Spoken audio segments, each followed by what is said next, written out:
Amis et frères de partout, moi salue fraternellement en Jésus-Christ.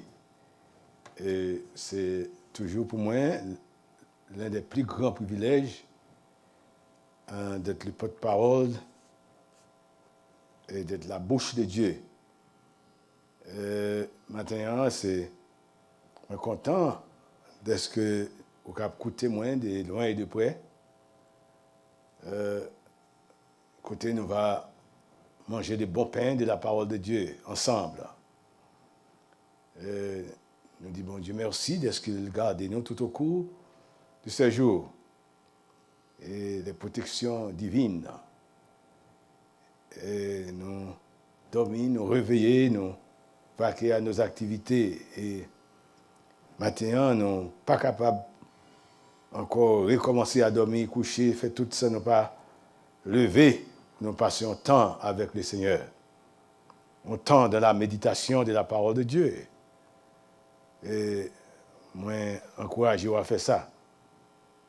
Encouragez-vous à toujours pour grandir spirituellement dans la parole de Dieu. Dans le livre des Philippiens matin, on va attirer attention du verset 1er, verset 1 à 6, que je vais attirer attention matin. Le livre des Philippiens, Épître aux Philippiens, chapitre 1er, verset 1er à 6.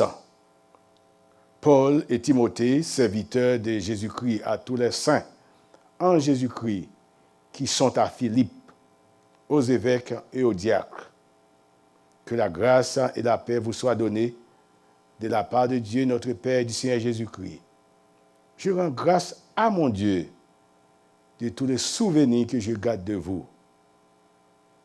De ce sens, dans toutes mes prières pour vous tous, de manifester ma joie au sujet de la part que vous prenez à l'Évangile, depuis le premier jour jusqu'à maintenant. Je suis persuadé que celui qui a commencé en vous cette bonne nouvelle, ou bien cette bonne œuvre, je m'excuse, la rendra parfaite pour le jour de Jésus-Christ. Parole du Seigneur. Il y a depuis plus de mois que nous avons prêché sur un sujet, sur un thème. Et grandir, et croître pour devenir de maturité des hommes faits et des femmes faites. Matin, nous continuons à prêcher sur ce thème, marcher de progrès en progrès. Et le chrétien a pour devoir de marcher de progrès en progrès. Marcher, mener une vie victorieuse. L'apôtre Paul, vous capable voir ça, l'apôtre Paul et Timothée, ce sont des serviteurs de Jésus-Christ qui s'adressent à tous les saints en Jésus-Christ qui sont à Philippe, à tous les saints, aux chrétiens. Parce que vous êtes saints quand vous venez devenir chrétien, vous venez entrer dans Christ, ou c'est un monde qui vient sanctifié par le sang de Jésus-Christ. Donc, Paul et Timothée ont raison pour serviteurs de Jésus-Christ, à tous les saints en Jésus-Christ. Il y a quelqu'un qui dit, bon, mon pas saint, c'est péché que mais oui. Les regardez vous comme un pécheur. Mais à travers Jésus-Christ, vous êtes saint. Parce que Jésus-Christ habite dans vous et ou dans lui-même. Et l'apôtre Paul et Timothée écrit aux chrétiens de Philippe pour communiquer leur joie qu'ils ont gagnée. Et qui joie qu'il y ait. Joie qu'il gagne, c'est que de la part, nous joignons dans le verset 3, je rends grâce à Dieu, à mon Dieu, de tous les souvenirs que je garde de vous, nécessaire dans toutes mes prières pour vous tous, de manifester ma joie, au verset 5, au sujet de la part que vous prenez à l'Évangile. L'Évangile, c'est la bonne nouvelle.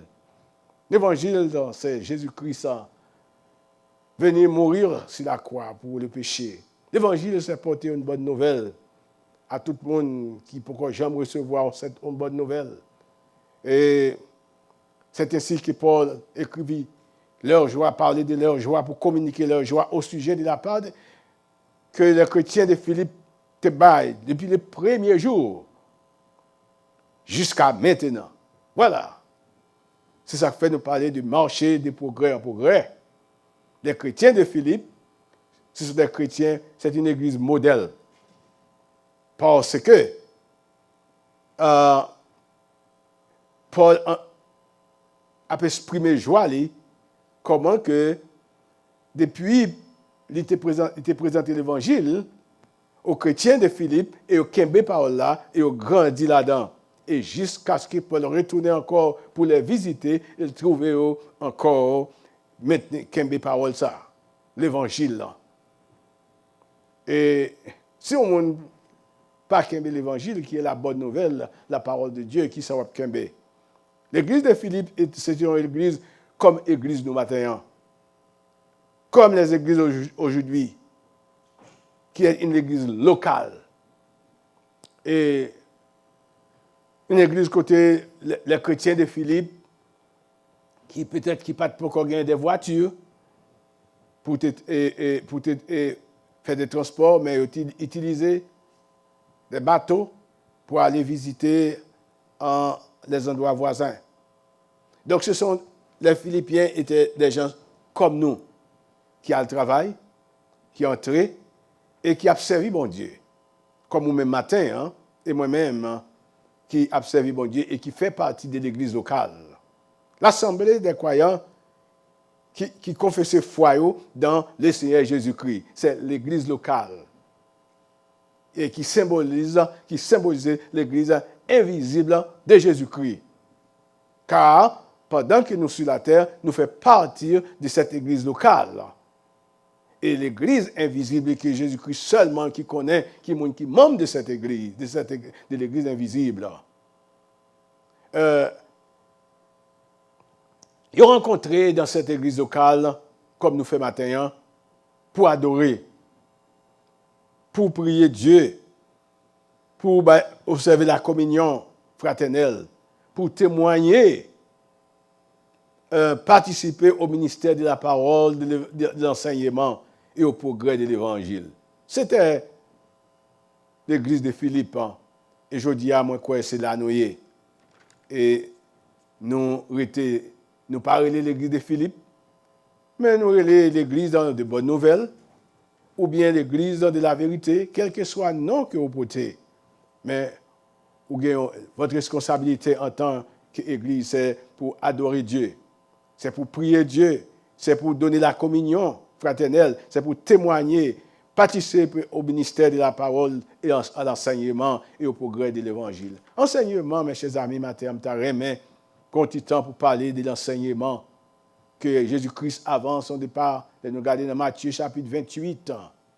Matthieu chapitre 28. Verset 28. Dans nous livre quelques versets. Du verset 16. Les 11 disciples allaient en Galilée sur la montagne que Jésus leur avait désignée. Et quand ils le virent, ils l'adorèrent. Mais quelques-uns eurent des doutes. Jésus s'étant approché leur parla ainsi. Tout pouvoir m'a été donné dans le ciel et sur la terre.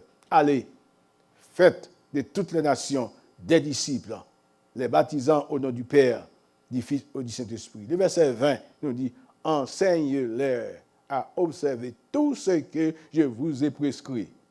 Et voici, je suis avec vous tous les jours jusqu'à la fin du monde. J'ai une bonne raison qui fait moi faire lecture ça matin.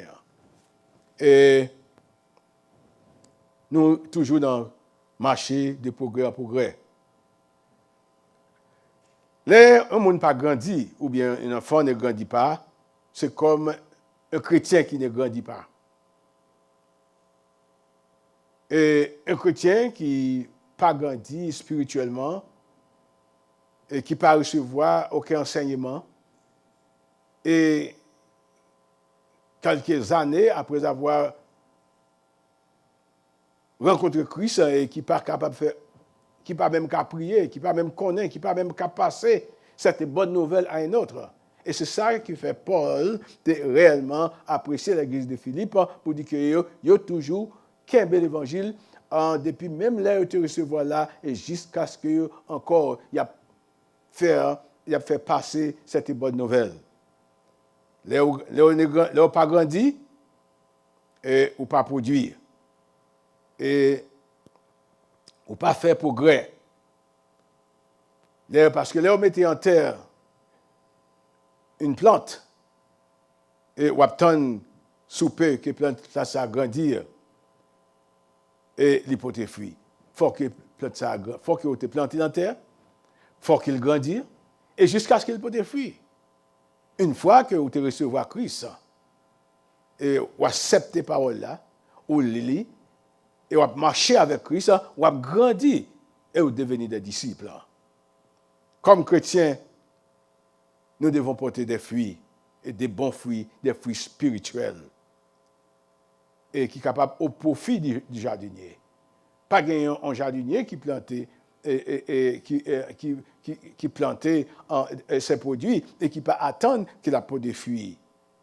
Et Christ attend de nous que nous portions des bons fruits. Et fruits bons à manger.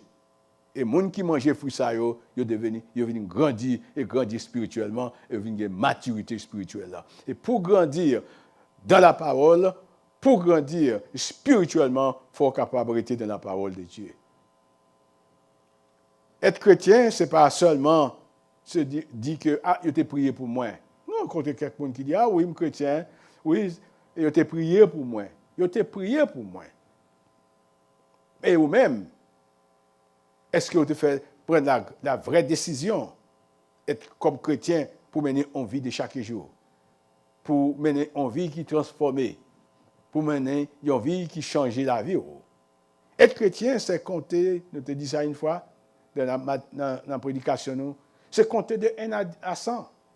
C'est compter de 100 à 200 à continuer. Parce que vous devez commencer par 0, 0, 1, 0, 1, 100 pour continuer.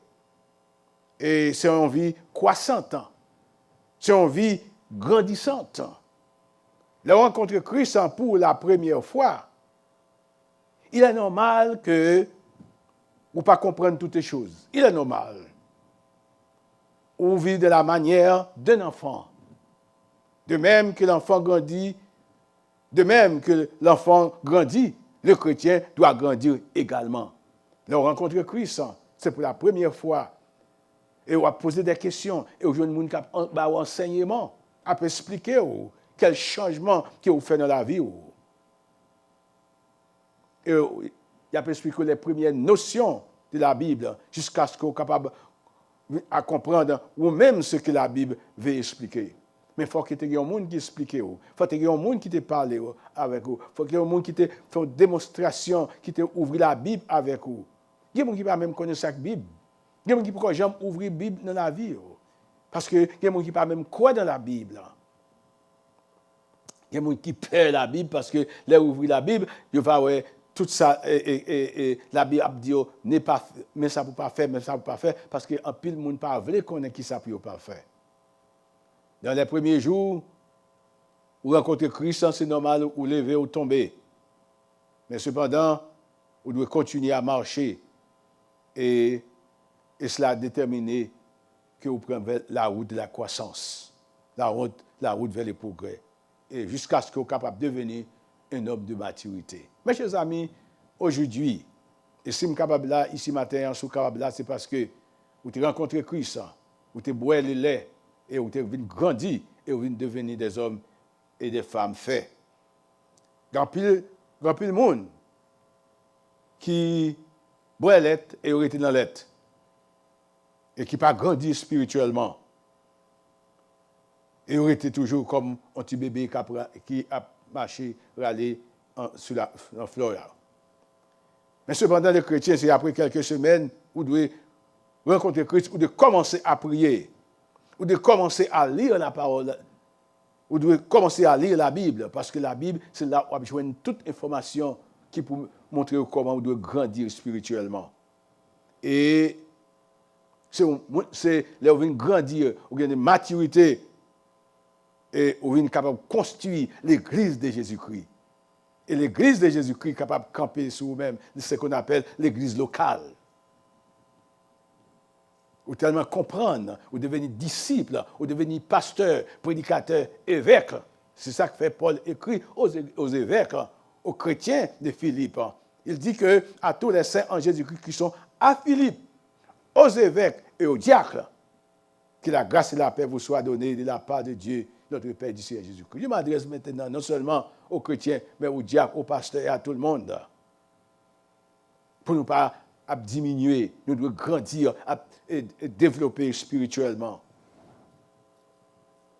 Et nous devenons ces chrétiens deviennent un pilier pour l'Église de Jésus-Christ. L'Église grandit quand les chrétiens grandissent spirituellement. L'Église pas grandir si les chrétiens ne grandissent pas, si les familles ne grandissent pas, ne grandissent pas.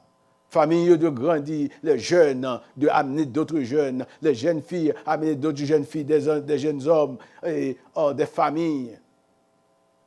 Et pour que l'Église soit capable de croître, pour que l'Église soit capable de grandir, c'est les familles, c'est les chrétiens de l'Église qui sont capables d'aider aux chrétiens pour développer, parce que les chrétiens, les amis qu'on rencontre, ou tu es dans le travail, ou tu parles de l'Église, ou parler des lieux de rencontre. Et il y a quelquefois, on rencontre les gens, il y a quelqu'un qui dit, non, ça dépend dans le lieu que tu rencontres, ou parler de Jésus-Christ. Et après quoi, demander qui l'Église qu'il t'a dû fréquenter. Mais on doit inviter à l'église qui avoisine, ou bien on est capable d'offrir pour la première fois pour venir même par Mounsa yon ride. M'a venir parce que Mounsa son bébé que lié.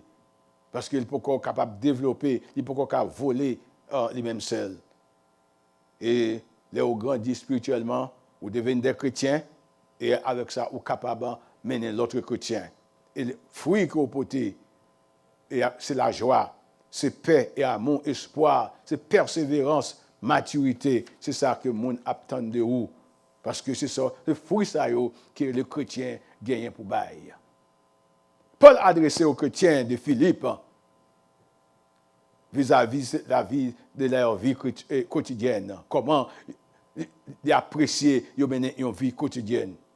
Et Paul dit, la vie quotidienne n'est pas arrêtée seulement là. Nous devons marcher de victoire en victoire, grandir pour gagner toutes sortes de maturité.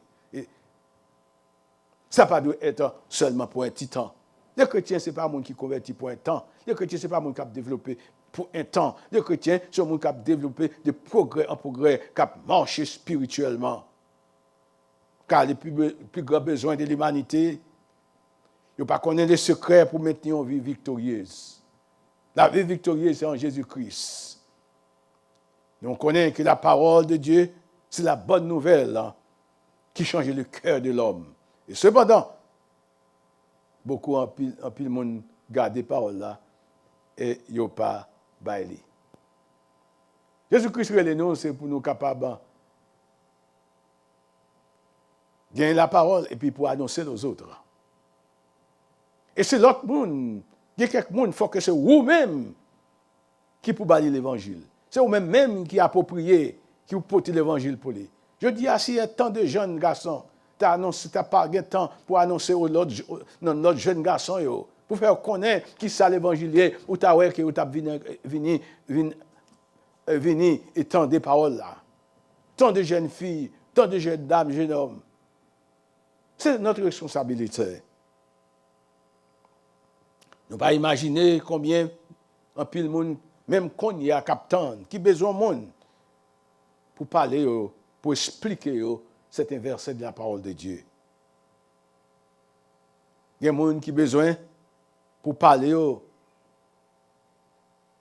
qui ça la Bible, qui ça Jésus-Christ là, je ne peux pas comprendre. Même aujourd'hui, il y a un pile de monde qui tellement a posé des questions, même avec vous-même. De quoi s'agit ce pandémique ça? Même gens nous besoin d'informations des pandémiques, même gens nous besoin d'informations pour nous connaître côté le saut, comment les voler. C'est ainsi que nous besoin connaître la parole de Dieu également, parce que la parole de Dieu a fait nous connaître que là, c'est déjà annoncé nous, il y a un temps pour bagaille ça, il y a un temps qui va arriver. Il est arrivé pour ne pas égarer, pour nous connaître. Nous déjà préparés pour ça, parce qu'il y aura des temps difficiles. L'Église n'est pas fermée les yeux. L'Église n'a pas fermé les yeux au sujet de ce pandémie. L'Église intéresse beaucoup pour donner des informations. Mais quelle information que nous gagnons? Nous pas des scientistes. Mais cependant, puisque la Bible fait nous connaître qu'il y aura des temps difficiles. Il y aura des temps difficiles. Nous avons rencontré tout ça nous aujourd'hui. Nous avons souffrance, maladie, nous avons un pile de monde qui vient fanfaron, monde qui remet l'argent, monde qui a tué monde. Toutes sortes ça nous aujourd'hui. La Bible a déjà annoncé. La position de l'Église face à ce pandémie. Même Jean, nous sommes dit que Paul était tellement content pour te joindre disciples, pour te joindre les chrétiens de Philippe, qui t'a passé cette bonne nouvelle. Moi-même et vous-même, nous avons une bonne nouvelle pour annoncer. Je dis aux gens, à l'homme, au sujet de ce pandémie. Qui ça? Depuis une année, un changement se fait dans la nature. Et nous sommes capables d'observer, nous sommes capables de voir ce changement.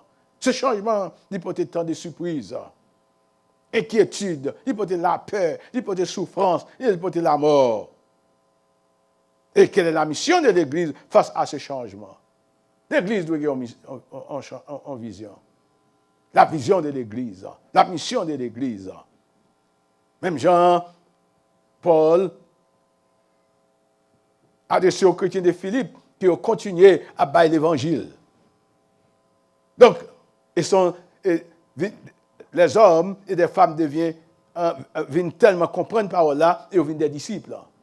Et l'Église prend fondation. Et il y a des formations qui abaillent à l'autre monde qui ne pas même connaît. L'Église a pour mission. Je dirais, quelle est la mission de l'Église face à ce changement qui fait? L'Église doit croiser. Est-ce que l'Église doit croiser les bras? Est-ce que l'Église doit fermer les portes? Parce qu'il y a tant d'églises qui ont déjà fermé les portes. Il y a tant d'églises qui ont déjà dit, nous ne sommes pas capables. Mais nous devons comprendre, les portes de l'église sont fermées. En pile monde, qui ne doit pas avoir de chance pour entendre des paroles de mon Dieu. Et ça fait nous avons raison pour nous prier.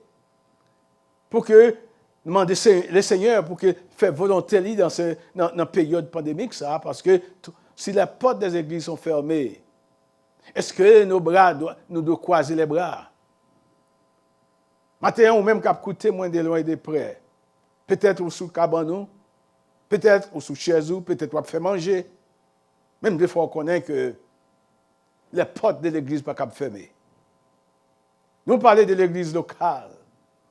Et si vous ne pas venir, si vous ne pas fait part de l'église locale, moi comprends, à une époque donnée, mais il est temps pour se réveiller. Il est temps.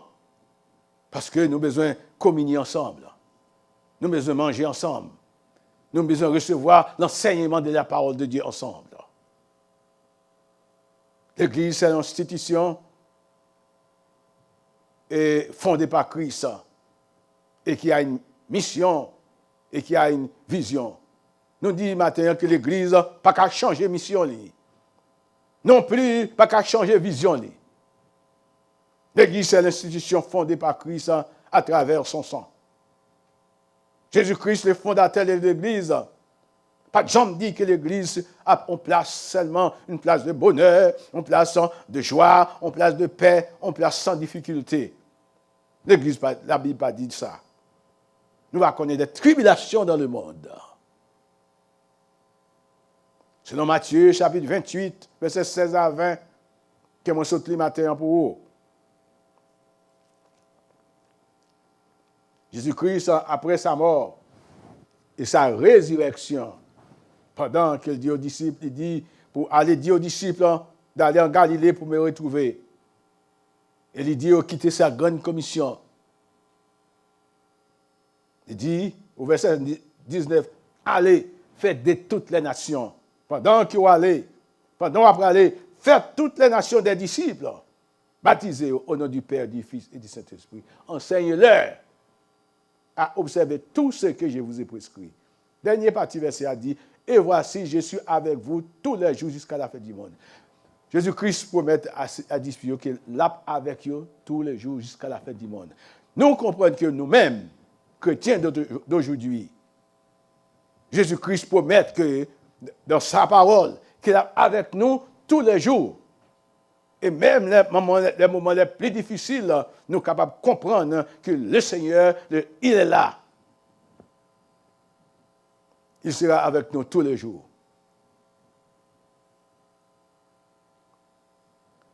Oui, les disciples avaient des doutes. Et c'est pourquoi Jésus-Christ affirmait qu'il y a autorité dans les cieux et sur la terre. Donc, ça veut dire qu'il y a autorité, il y a pouvoir dans les cieux et sur la terre. Moi-même et vous-même, nous n'avons pas besoin de peur ni crainte parce que notre Seigneur, il a le pouvoir sur l'humanité, sur le monde. Et tout ça qui arrive dans le monde, il est en basé créateur. Pas rien qui est connu pour Dieu. Jésus-Christ a assuré tout pouvoir lui a été donné dans les cieux et sur la terre. Allez faire de toutes les nations des disciples.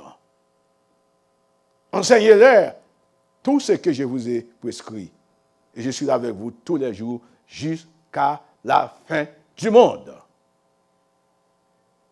Et c'est pourquoi nous avons une responsabilité pour porter l'enseignement. Enseigner. Qui ça pour nous enseigner? Quoi? La bonne nouvelle de Jésus-Christ. L'Église devient une source de formation. L'Église, c'est notre responsabilité. L'Église est composée des hommes et des femmes ayant des informations adéquates pour porter par monde qui n'a aucune notion et vision de Jésus-Christ. Mes chers amis, en peu de monde ne pas comprendre la raison de l'Église, que l'Église existait. Pour qui ça? Si vous avez besoin de bon enseignement, vous devez être capable de venir à l'Église de Jésus-Christ pour les chrétiens offrir les informations qu'on a besoin. Nous ne sommes pas des scientifiques, nous ne connaissons pas le tout. Mais cependant, à la lumière de la parole de Dieu, nous sommes capables de conseiller, nous sommes capables de dire ce que ça pour faire. Nous sommes capables de dire, dans un moment pandémique, ça pas tuer. Parce qu'il y a un temps. Parce que le monde qui a contrôlé, il connaît qu'on là. Notre Seigneur connaît que nous là. Et même les jours à c'est nous qui aller passer pour l'éternité. Nous connaissons que la Bible nous parle de ça. Après qu'on finit prendre naissance, on va courir ou faire route vers la mort. Mon capteur des messages ça ce matin, après recevoir le message ça et à venir des disciples de Jésus-Christ. Au fur et à mesure que vous recevez la parole de Jésus-Christ, vous allez grandir, vous allez venir des gens de maturité. Vous allez faire disparaître les principes élémentaires pour passer des étapes supérieures. Et c'est ça que fait aujourd'hui. Nous sommes capables de gagner des églises. Nous sommes capables de gagner des diacres, des évêques, des pasteurs. Parce que vous passez du lait à la maturité, à gros manger, à gros nourriture. Je dis à un pile monde qui seulement te dans le lait et obligé de quitter ça. Je dis, je ne suis pas capable, je ne suis pas dans le ça, je quitter ça.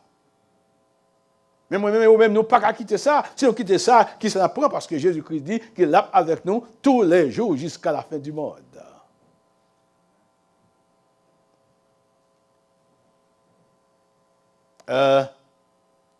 Ces chrétiens n'ont plus besoin du lait, mais ils ont besoin de la nourriture solide. Je dis, nous avons besoin des hommes et des femmes solides, qui sont capables de faire le pilier de l'Église de Jésus-Christ. L'Église existe pour être le sel et la lumière du monde. Nous avons un monde sans goût. C'est à nous pour nous porter goût. La mission de l'Église, c'est de préserver et donner goût à ce monde qui sans espoir, qui sentit que toute bagaille pas de test pour lui. Aussi longtemps que celle existait, il doit accomplir sa mission. Et aussi longtemps que la lumière existe, elle doit continuer à briller. Ce pandémique nous fait savoir que l'Église n'est pas ce grand cathédrale qui est situé dans un coin de rue et qui négligeait pour prêcher que Jésus-Christ est seul capable de solutionner les problèmes de ce monde. Nous devons en mesure pour nous porter cet évangile et annoncer et faire connaître que Jésus-Christ est seul capable de transformer ce monde. Le besoin de ce monde, la situation de ce monde. La vaccine qui gagne qu'on y a, capable de soulager le fléau COVID-19. C'est ce qu'on dit. Mais Jésus-Christ est plus que le scientiste. Jésus-Christ est le seul capable de faire disparaître ce virus et pour porter consolation au cœur affligé. En pile, moi, j'ai écouté président ou bien gouverneur, combien de vaccins, combien de monde qui atteint des vaccins, je dis. C'est pratique. En pile monde, presque 3 cas, je dirais, presque dans le monde. Aux États-Unis, je dirais, ils étaient touchés par ce vaccin. Mes chers amis, vous connaissez que ça me remet, c'est que notre Seigneur Jésus-Christ, il est le médecin par excellence. L'Église ne peut changer de mission, non plus changer de vision. Si l'Église a changé de mission et vision, le monde n'a pas qu'à habiter. Mes chers amis, quel que soit ça, vous dites de l'Église, et si les portes de l'Église sont fermées, le monde est inhabitable. Et l'Église de Jésus-Christ doit continuer à donner goût et transformer le monde. C'est notre prière ce matin. Priez pour que les portes de l'Église soient capables d'être fermées et ouvrir. Priez pour que le message de l'Évangile soit capable de continuer à faire sa route. Au cours de cette pandémie, l'Église a pour devoir d'apporter confidence, encouragement, support, assurance. Jésus-Christ disait aux disciples, je serai avec vous tous les jours jusqu'à la fin du monde. C'est ce mot d'encouragement qui est un gros matin. Cette parole demeure certaine. Cette parole demeure efficace. Parole ça n'a pas jamais changé. Parole ça a demeuré. Il y a toute puissance liée. Jésus-Christ va avec nous tous les jours jusqu'à la fin du monde. Donc, pendant ces moments de pandémie, ces moments de souffrance, ces moments de maladie, ces moments de peur, Jésus-Christ a toujours avec nous. Maintenant, moi, encouragé pour être marcher de progrès en progrès et demeurer dans la parole. C'est là que nous sommes capables de joindre la nourriture efficace. C'est là que nous sommes capables de joindre le lait qui va grandir nous et pour nous venir des hommes et des hommes et des femmes faits dans ce monde. Et nous allons continuer à porter l'évangile qui est la bonne nouvelle de Jésus-Christ à ce monde qui est désespéré, qui n'a pas d'espoir pour faire connaître gain espoir parce que Jésus-Christ est à côté de nous. Il est dans nous et nous dans lui. Le Saint-Esprit chaque jour qui promet qu'il est là pour dans chaque pas, même dans la pensée, nous, qui va là. Nous pas seuls. Nous pas seuls.